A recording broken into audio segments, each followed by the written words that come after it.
I'm John Heilemann. And I'm Mark Halperin. With all due respect to dreams of Republican civility, the race is really now dog-eat-dog.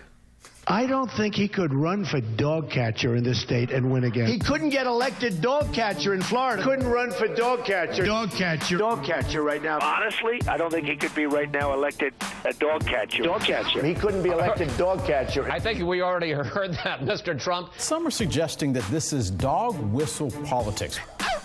Cruz lies like a dog. He cheated like a dog. Fired like a dog. He was choking like a dog. Romney choked, okay? He choked like a dog. Choked like a dog. Choked like a dog. He just choked like a dog, and he knows I know that. Who let the dogs out? Who?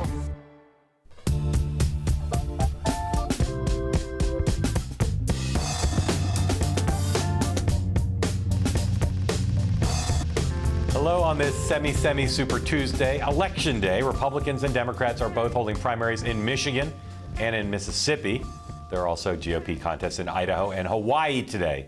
And like with the real Super Tuesday last week, the polling suggests that Donald Trump and Hillary Clinton will have no trouble at all sleeping tonight.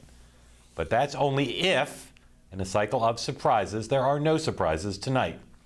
We're going to talk about the Democratic race in just a bit. But on the Republican side, there are a total of 150 GOP delegates at stake today.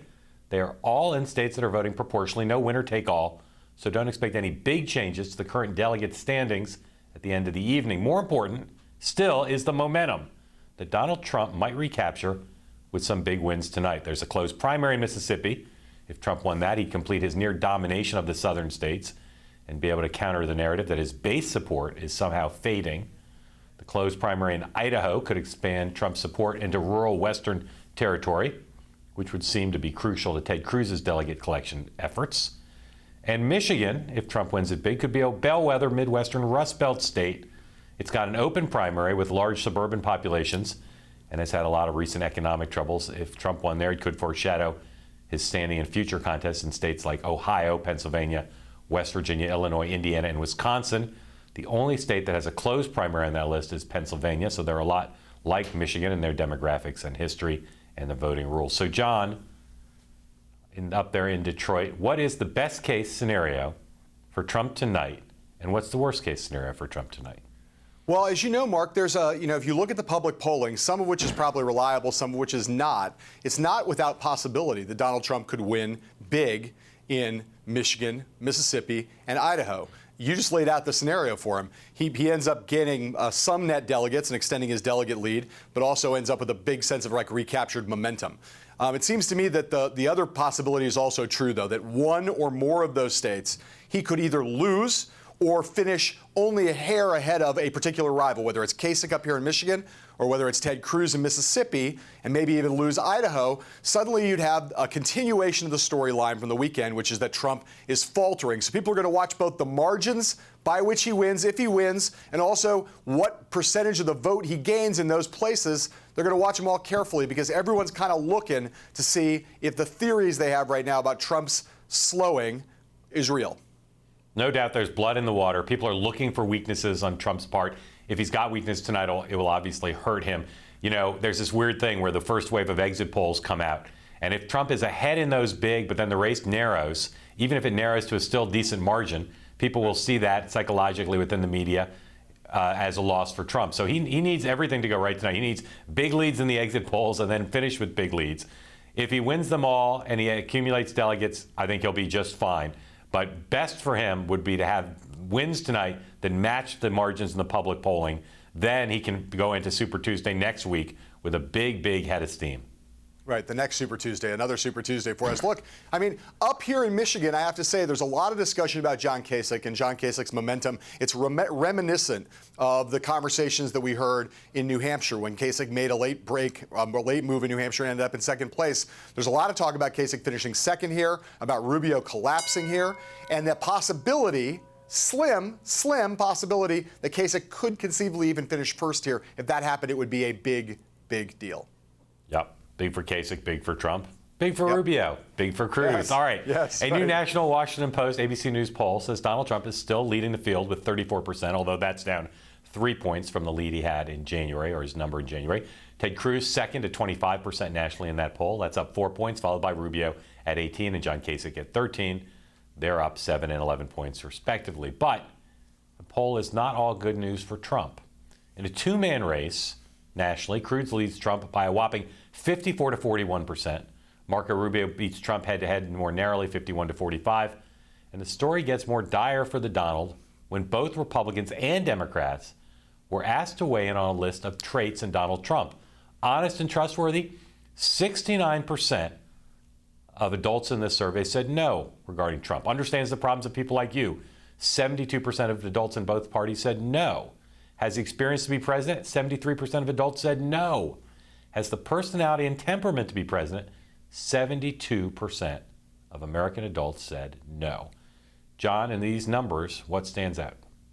Well, what stands out is the way in which these numbers are now reminiscent of the kinds of numbers that Donald Trump had when he first entered the race back in June of 2015. And we looked at those numbers back then and we said, man, Donald Trump may be a celebrity, but these are not the kind of numbers that will get him the Republican nomination. He then engineered an incredible turnaround on almost every front. On all those traits, he turned them all around between June and January. But now it looks like he's back to where he started in terms of traits. He's got a lot of delegates and millions of votes under his arms, but he's back in where he was in terms of traits, and that's bad news for him heading into a general election if he's the nominee, and it also gives ammunition to those who want to try to stop him from even getting that far.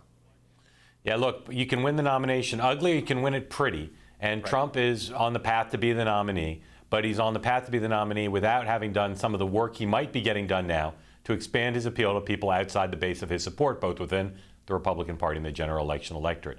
Everyone assumes that if he becomes the nominee, he'll find ways to start trying to reach out. But I think he may be winning this uglier than he has to, or than he'd like to, or than he needs to be positioned to try to improve his standing in the general election before the convention. Right. Well, I mean, just think back to 2012, Mark. You know, you think about how we all talked about, you, me, a lot of people talked about the damage that was inflicted on Mitt Romney while he was still fighting for the Republican nomination. If you compare the things that were said about Romney and the kind of incoming he took in 2012 to the things that are being said about Donald Trump now and the kind of incoming he's taking, there is no comparison. And Romney's stuff hobbled him in the general election. Yep. I think it could be just as bad as for Trump. There's some people in the anti-Trump movement who will say, look how bad these numbers are, we can't nominate this man. There are other people in the party who will look at these numbers and say, we got to stop beating up on the guy who's almost certainly going to be our nominee. We got to get in line with Chris Christie and support Trump rather than attacking him with negative ads and rhetoric. All right, moving on now. Marco Rubio's campaign has been working really hard today to swat down a CNN report from last night that said that some of the Florida senator's advisors now have doubts that he can win his home state and are encouraging him to drop out of the race before the big Sunshine State vote on March 15th.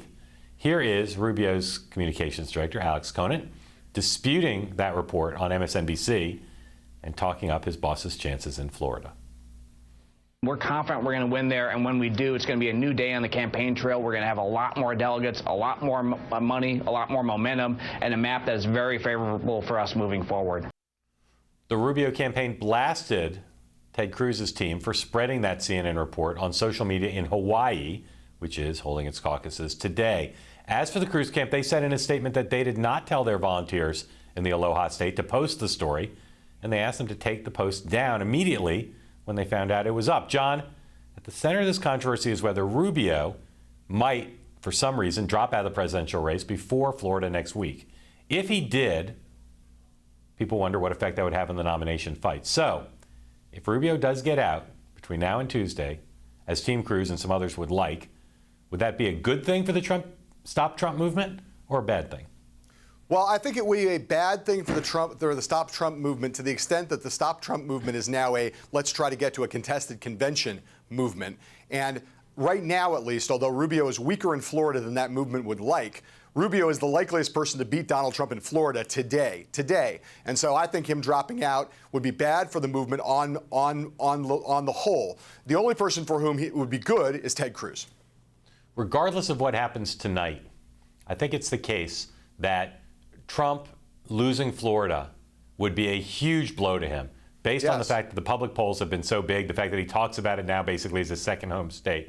So Rubio is a tough climb to beat Trump there. But if he does, the rewards will be massive, not just for him, but for the Stop Trump movement. Yeah. Because Trump will show tons of vulnerability, more than he's shown in a long time, even if tonight is not so great for him.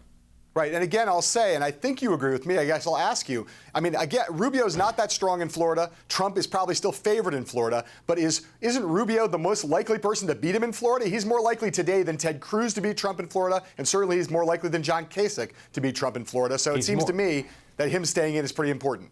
He's more likely than Kasich. It's not clear to me how strong Ted Cruz is in Florida or how strong he's playing there. Lots of misdirection going on, but I do believe that the Stop Trump movement needs Rubio to try to stop Trump there above anything else going on, except, of course, for Kasich in Ohio. Right. Got to try to prop him up Kasich in Ohio. Right. Totally. Agree with that. All right. Moving on. We left a little extra time there, but we'll use it on this topic. When we come back, what Bernie Sanders has got to do in the Wolverine State tonight, our magic number after these words from our sponsors.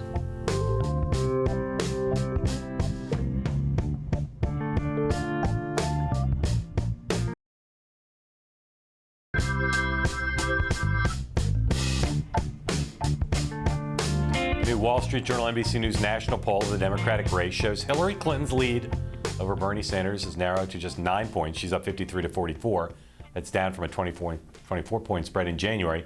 But national doesn't matter. All eyes on Michigan today, where public polling still suggests that Sanders faces a rather substantial gap going into today's primary. John, how close does Bernie Sanders have to get to winning in Michigan today to exceed the mystically set expectations and change the narrative from Bernie fading to Bernie rising? I think, Mark, that they would say, the Sanders campaign would say that if they got within single digits, that would be a victory. I think that's a lot of spin. I think if he came close, and by close I mean maybe if he lost only by 5 or 4 or 3, they could actually make a claim that they still are really competitive in some of these big industrial states to come. But if he ends up losing by double digits or even in the high single digits, I think that the wind will, whatever remaining wind there is in Bernie Sanders' sails, will go out of it pretty quick. John, the correct answer is 4 or fewer, 4 or less.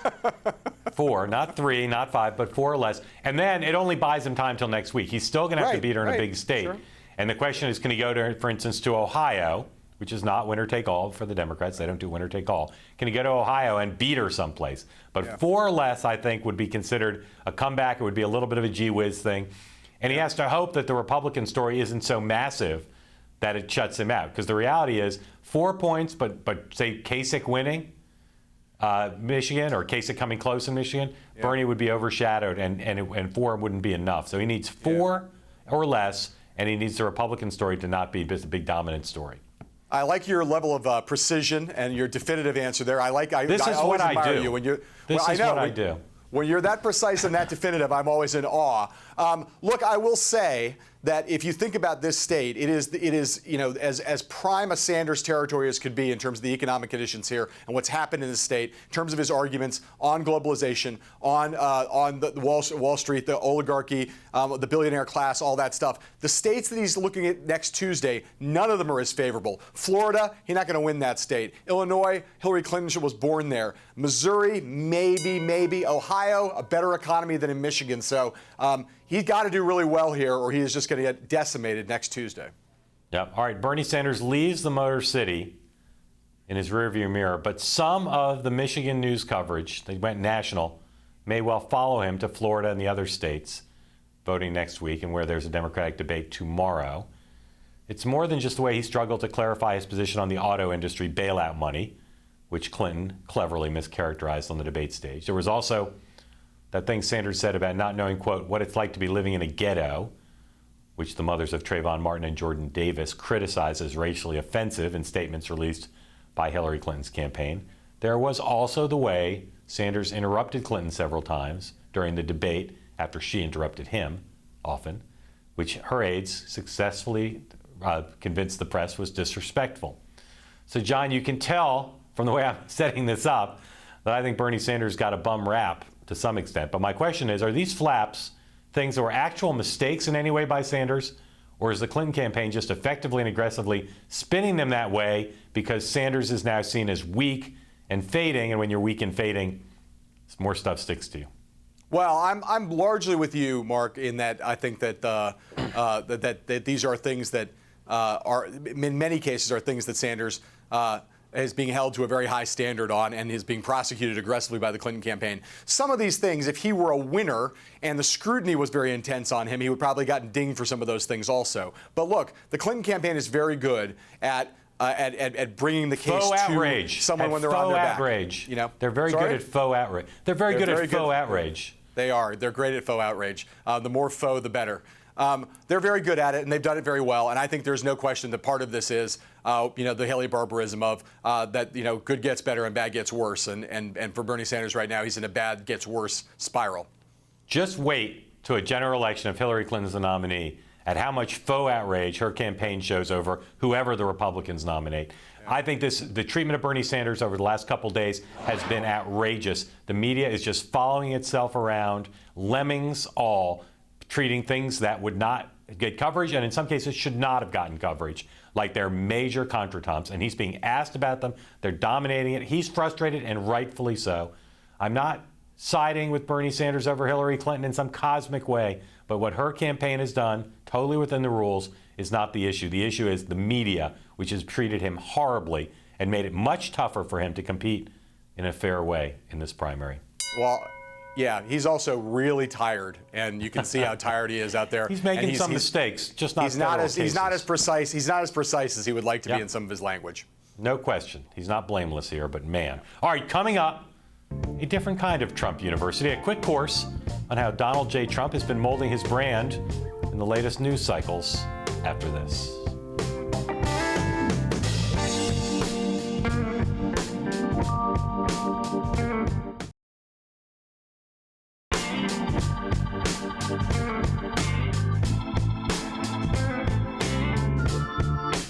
Yesterday, we discussed the cosmic question of whether Donald J. Trump, billionaire, was losing control of his public image, the worst thing that could happen to a presidential candidate.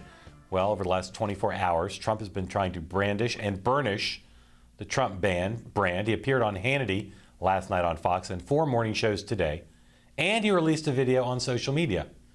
So we thought we'd circle back and update you and see how he's doing, starting with the way he addressed 2 recent controversies in these TV appearances, how his supporters and the Secret Service treat protesters at his events, and how they treat the media, and that arm-raising pledge at his rallies that some people are suggesting isn't what it is. Abe Foxman, who's a Holocaust survivor, says it reminds him of the Nazi salute. I wonder how you feel about that comparison and whether it would make you want to perhaps not do it anymore if people do feel that way. Well, I think it's ridiculous. I mean, we're having such a great time. Yesterday, I had 20,000 people in Mississippi. I had tremendous crowds in Michigan. And sometimes we'll do it for fun. If it's offensive or if there's anything wrong with it, I wouldn't do it. But when I say raise your hand, everybody raises their hand. They're screaming to me to do it. I say, and jokingly, raise your hand if you want to, if you swear to endorse me and swear to go and vote for me. And the entire place practically laughing and having a good time raises their hand. They're raising their hand in the form of a vote, not in the form of a salute. You get a lot of protesters. Are you concerned about the level of violence that's going on in the audience? We do have on occasion protesters, but there's nothing violent or anything. Nobody gets hurt, and it's really worked out very well. We really have very few protests. John, I think the pledge thing is ridiculous. I do think they should be much more proactive about the rules of engagement with the media and protesters at their events. They can't just pretend they're innocent bystanders. But I thought the way Trump handled both in terms of just performance was fine.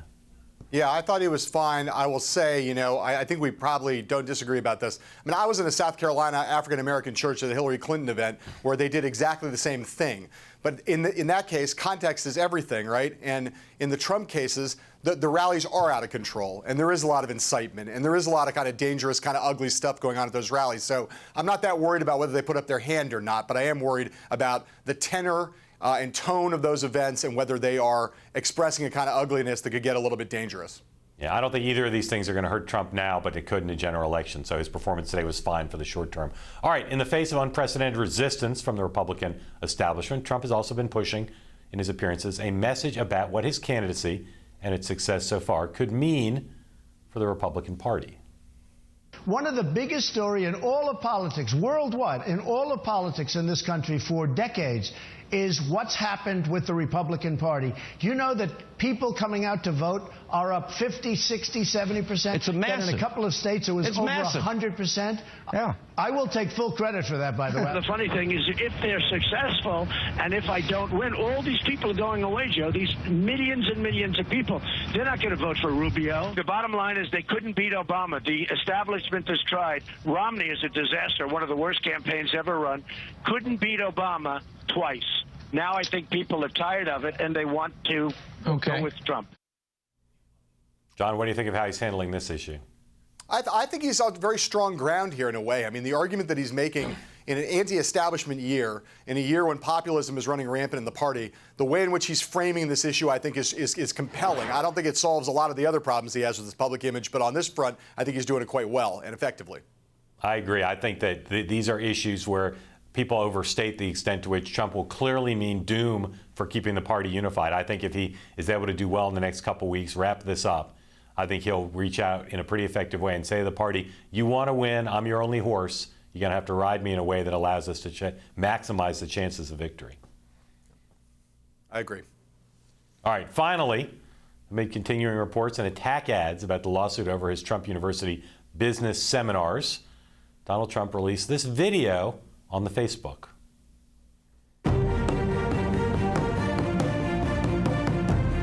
There's been so much talk by dishonest people about Trump University or Trump Entrepreneur Initiative, and I thought I should set the record straight. Lightweight Senator Marco Rubio of Florida, who's dying in the polls and dying as a candidate, and he made a commercial with a few people, two of which, and we have the third, we're looking for it, is Bob Gallo. And here's his report card on the school.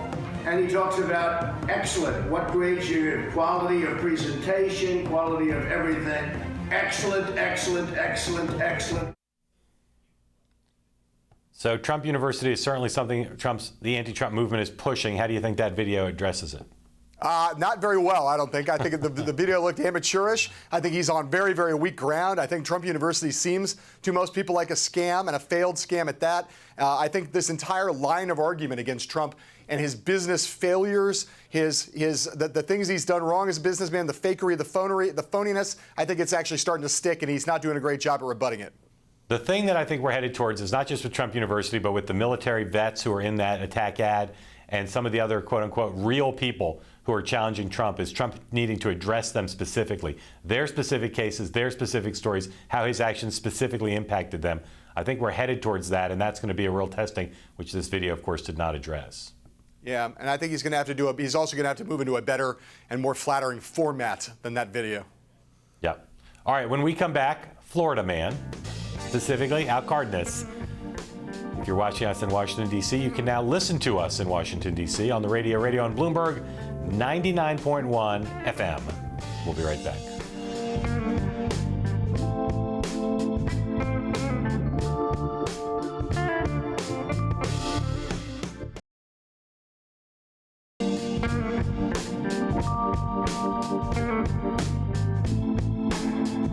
Joining me now from Tallahassee, Florida, Al Cardenas, the former Jeb Bush campaign supporter, and also the former chairman of the Florida Republican Party and current great North American.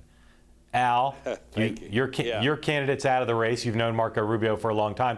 Why are you not currently a big public backer of Marco Rubio? Well, listen, I'm in about the third or fourth stage of the grievance process, and that's becoming to accept what's going on. And what's going on seems to be a two-way race between Ted Cruz and Donald Trump. And if you look at the early exit polls of today, that seems to be reflected in what's going on in Michigan and Mississippi. And so I'm, not in the mood to get involved. I haven't seen a persuasive case to get involved. I think, destiny looks like a two-person race. And depending on what happens on the 15th, I don't know if they can keep Donald Trump from getting to 1237. That's the way I look at it. I think Ted Cruz has a chance. I don't think anybody else has a chance. And I think it's no better than 50-50 that anybody can stop Donald Trump from getting the nomination at this point. Has Marco Rubio or anyone on his behalf asked for your support since Jeb Bush got out of the race? I think folks have been kind enough to reach out. And listen, I care for Marco Rubio. I think that of the 4 candidates running, he's my favorite, with Kasich coming in a close second. But looking at the state of affairs today, I'm getting ready to step back, not get involved in this, and see if I can be one of those folks who puts in the effort to reunite the party so we can avoid a disaster in November. That's how I feel about it. I think. Who's your preference between Trump and Cruz? I think I'm certainly going to be supporting Ted Cruz if it's down to those two. Okay, let me stop you there. Let me stop you there. If you favor Ted Cruz and you're concerned that Trump's going to get the nomination by steamrolling quickly, why not do everything you can to help Marco Rubio beat him in Florida, which would slow Trump way down? Well, because when you support somebody, it shouldn't be for strategy. It should be for what you think's best for you to do. Right now, I think what's best for me to do is to do what I can as we near the convention to bring the parties together. You can't ignore Donald Trump. Whether he gets to 1237 or not, he's going to be a major force in our party. And only 3 things are going to happen. Ted Cruz and Donald Trump are going to find a way to coexist.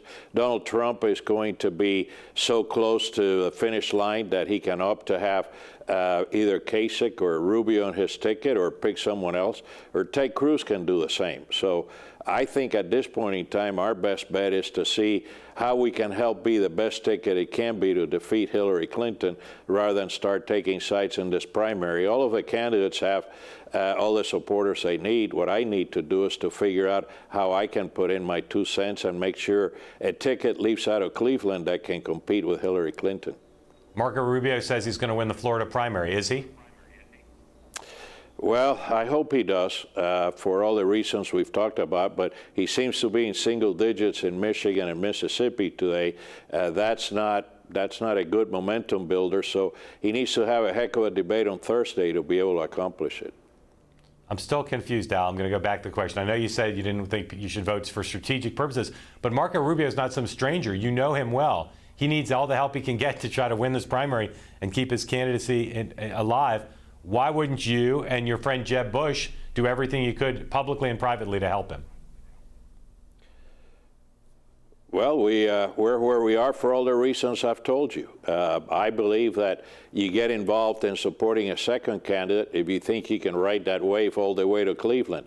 At this point in time, a case has not been made that that's a long-term. But do you think you think he has 0% chance of being the nominee? At this point, yes. I think 0. He's got a chance. Yes, even if he wins Florida, he's got a chance to go to an open convention and be a player. But I don't see either Kasich or Rubio, my 2 favorites, being the nominee of the party. I think the nominee of the party at this time is going to be Donald Trump or Ted Cruz. Who would you favor in a general election, both in Florida and then nationally, Trump versus Clinton? Oh, I would say Trump, and two words for that, Supreme Court. So you think if it's Trump versus Clinton, Trump will be the favorite to win both Florida and the Electoral College? I think so. So. If he's got the right ticket and if he's got the right strategy. I mean, if he continues to be an outlier, he's going to put the race at risk. If he gets smart in a general election, yeah, he can beat Hillary Clinton without a doubt. What would it take for you to endorse Donald Trump? A lot. A lot. Look, I've seen and you've seen many candidates go from a primary race to a general race and become a different candidate, become a more acceptable candidate to America's mainstream. And you do that by picking the right vice presidential nominee, by picking the right team to start helping you begin to transition. And so we'll see what he has to say. If he moderates some of his points of view, if he sounds reasonable, sure, I'll support him. Al, one-word answer to this. Who surprised you more in their reaction to Donald Trump in the last few weeks? Chris Christie or Mitt Romney? Who surprised you more? Mitt Romney. Mitt Romney. All right. When we have you back, you're going to explain that answer to us. Al, appreciate the honesty, as always. Great to talk to you. Hope to see you down in Florida over the next couple of days. Al Cardenas. Coming up, our colleague, Bloomberg Go's Stephanie Rule, talks about Wall Street and Mr. Donald J. Trump, billionaire, after this.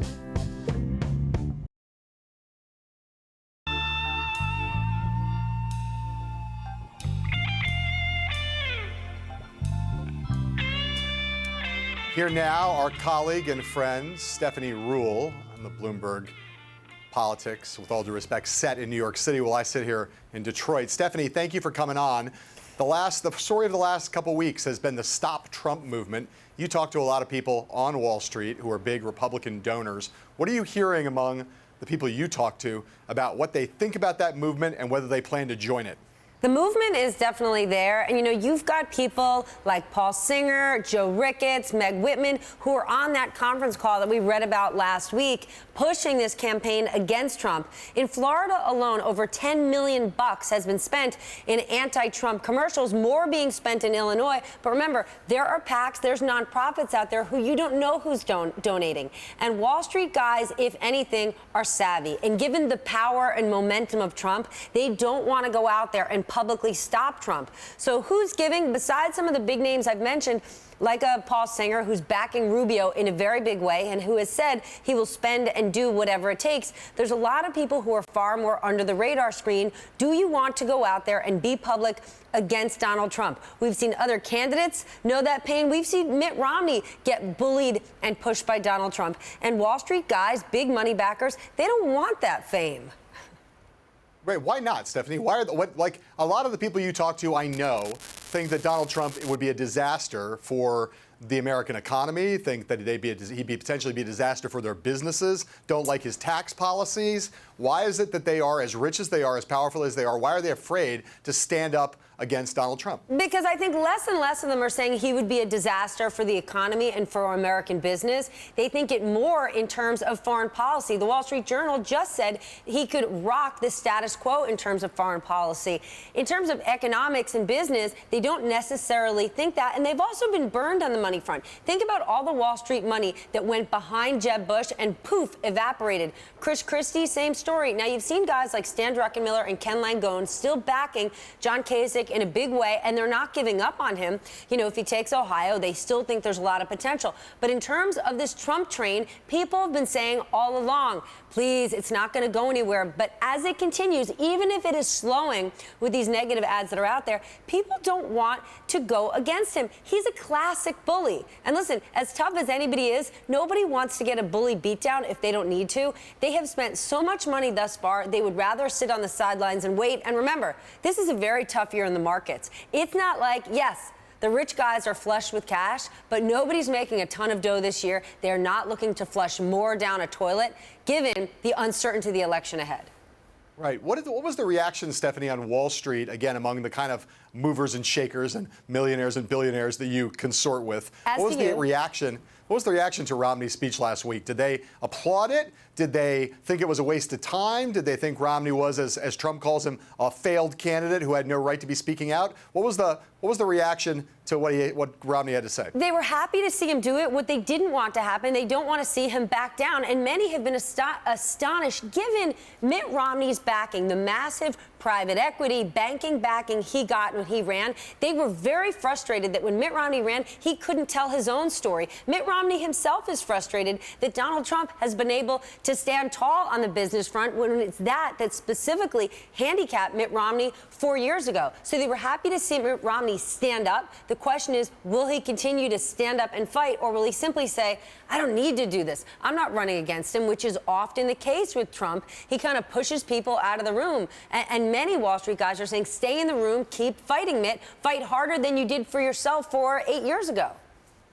Do you think, Stephanie, well, let me ask you this question a second ago, kind of playing off of something you said about foreign policy. When we did for the circus, we talked to a bunch of Republican establishmentarians down in Washington, and one of the things that came through was this foreign policy question, the notion that Trump is a laughing stock on the world stage, and that in the world, whatever that means, the world business community and the world political community, they've kind of made their peace with Hillary Clinton. Do you hear that kind of talk among Wall Street donors who are generally Republican, that they're sort of like, well, we don't like Hillary Clinton, but we know what to expect from her. Trump is unpredictable in many ways, and we'd rather take the devil we know than the devil who we have no idea what he's going to do. 100%. More than just Wall Street. 2 months ago, when I was in Davos for the World Economic Forum, every foreign leader you spoke to, more than the markets sliding. They were concerned about Trump, the unknown, and especially as it relates to foreign policy. Look at what we've going on with regard to Russia, oil prices, the immigrant crisis, the slowdown in China. There is a global slowdown across the world. There are so many sensitive hotspots, and with Donald Trump being as wild as he is, as unpredictable, people are concerned, and many would say, you know, it's justified. Wouldn't you say? I mean, when I interviewed Donald myself, and I said, in your first 100 days, who are the first 4 foreign leaders you would call? His response was, well, let's wait and see who calls me. That makes people unsettled. They know what they're going to get with Hillary Clinton, whether they like it or not. Real quick, Steph, if we did end up with what the anti-Trump forces hope for now, which is a contested convention in Cleveland this summer, does Wall Street cheer that, or does Wall Street think, oh my God, what effect would that have on the markets, not even knowing who the nominee was until the end of the convention in July? Boom, the latter. Wall Street doesn't like uncertainty. They want to know what they're getting. And the fact that that will give more chaos and more uncertainty in terms of the market is going to have more market participants sitting on the sidelines, and it will have more Wall Street people who do tend to sit in the middle to, again, shift closer to Hillary Clinton. And whatever they think about her fundamentally, she is the candidate they know. And if you watch the debate Sunday night, it was far more substantive, at least the Wall Street chatter, than you've seen out of any Republican debates, far less name-calling and bullying, and a lot more, let's get down to what the issues are. And that's what Wall Street, again, who likes to know the playing field so they can find their way around it, that's the ground they like to play in. Okay, the great, the amazing, the energetic, and always perspicacious Stephanie Ruhle. Is that thank a word? you. Looking forward to seeing you when I'm back in New York City. Coming up, talk about the 2 key states that are voting tonight, Michigan and Mississippi. We will be right back after this.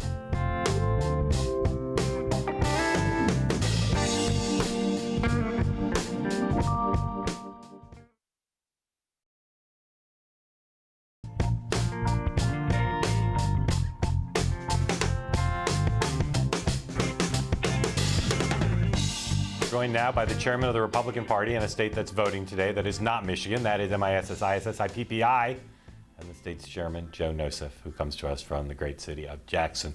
Mr. Chairman, how would you handicap the race in your state today on the Republican side?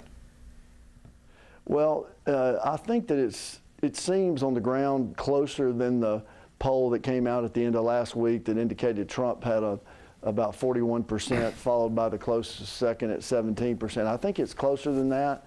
I can't gauge, other than that, but it sure feels like the supporters of really all 4 candidates are energized and feel like they can get something out of Mississippi.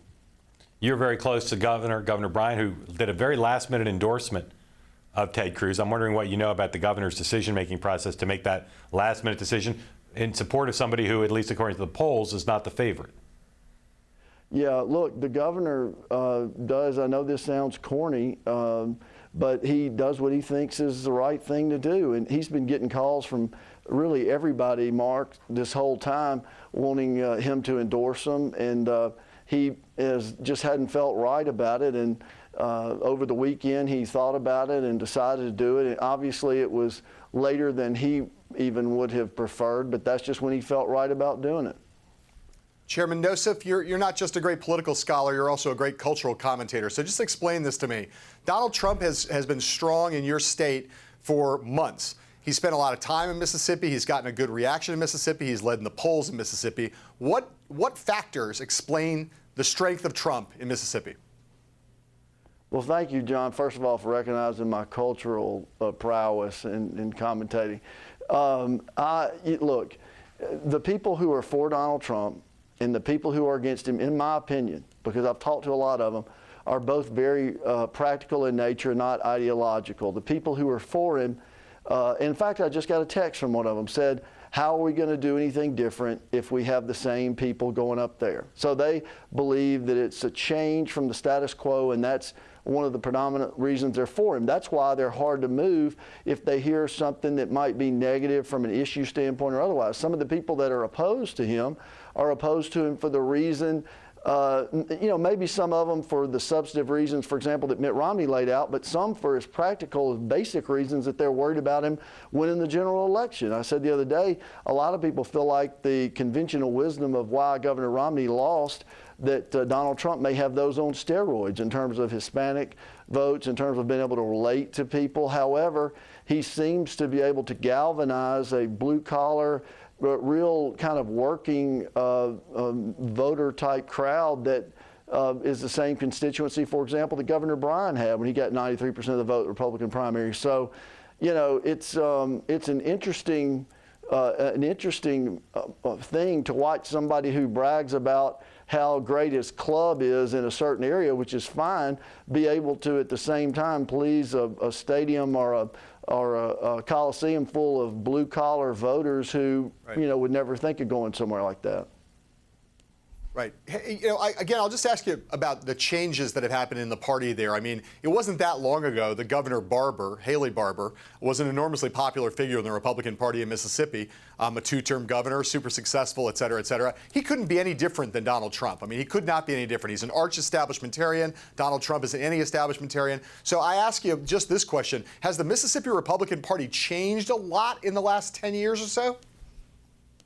I don't think so. I think that, and first of all, let me just push back a little bit on the notion that Donald Trump is anti-establishment. I think, quite frankly, everybody in the race right now that's left is establishment, certainly more so than somebody like I am. I mean, Donald Trump's probably more establishment of both parties than I'll ever be in the Republican Party in terms of influencing people. I'm not saying that is a bad thing. I'm just saying it seems like it's the truth. Now, he may be an outsider in terms of not holding elected office, but if you use that definition, I would be as well.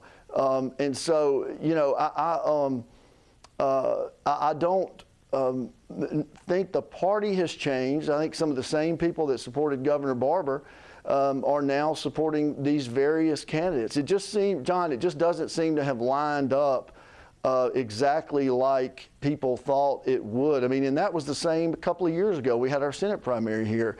Governor Bryan, who's known as the first Tea Party governor, supported Thad Cochran at the time. So, it just, and a lot of elected officials supported the insurgent candidate. So I don't think we have changed any different than any parties of any other state. I just think that certainly some of the aspects are a little more complicated because we have some groups that didn't exist when Haley came into office in 2004. So we have to think through that a little bit. Mr. Chairman, less than a minute to go. Just wondering where you weigh in on this debate that could become academic or could become deadly serious. If a candidate goes to the convention with a strong plurality of the delegates but not a majority, is that person entitled to the nomination? Look, here's what I think, and this is what I've been saying all across the state. I think we ought to do whatever we've been doing. In other words, we're not like the Democrats. We don't have super delegates, that can, do whatever they want to. And I don't know all their rules. I'm just thankful we don't have those because of the notion that we have to try to fight that the nomination is going to be taken away from anybody who gets it. That's not going to happen. And I've said I'll resign before I'll participate in any effort to try to do that. At the same time, if the rules provide that a certain process happens, if somebody doesn't have a majority, I think we ought to follow the rules. That's the only possible way you can give the voters confidence in the process. Yep. Mr. Chairman, give us 10 seconds. Don't choke of your Haley Barber imitation. Say whatever you want. Mark, you'd lie when the truth will work better. That's probably the best I can do right now. That's pretty good. Chairman Joe Nosef, Mississippi Republican Party. Mr. Chairman, keep the main thing the main thing. And we'll be right back with Who Won the Day.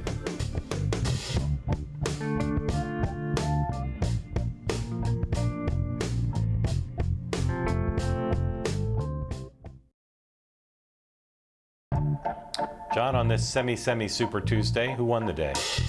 Well, I'm not sure who won it, Mark, but I'll tell you who lost it, which is the National Republican Senatorial Committee, which for a period of time had a tweet out today talking about Tammy Duckworth, who's running for the Senate in Illinois. They tweeted, Tammy Duckworth has a sad record of not standing up for our veterans. Of course, Tammy Duckworth lost both of her legs in the Iraq War, so that tweet lost the day.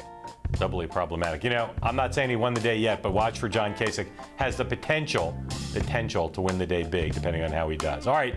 Check out BloombergPolitics.com all night for our election night coverage, all the returns and analysis. Coming up on Bloomberg West, Emily Chang speaks to Synac CEO Jay Kaplan about encryption legislation around the world.